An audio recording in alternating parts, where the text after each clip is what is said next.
माझं हे वडापावचं हे तयारी झाले. बनवले वडापावचे गोळे आणि हे पीठ मी याच्यामध्ये अजवाइन टाकले आणि थोडं हळद मीठ टाकलेलं आहे. मी इथं तेल गरम करायला ठेवले. आता बघते मी तेल गरम झालं का.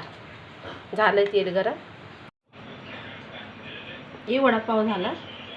मी सोडते तेल.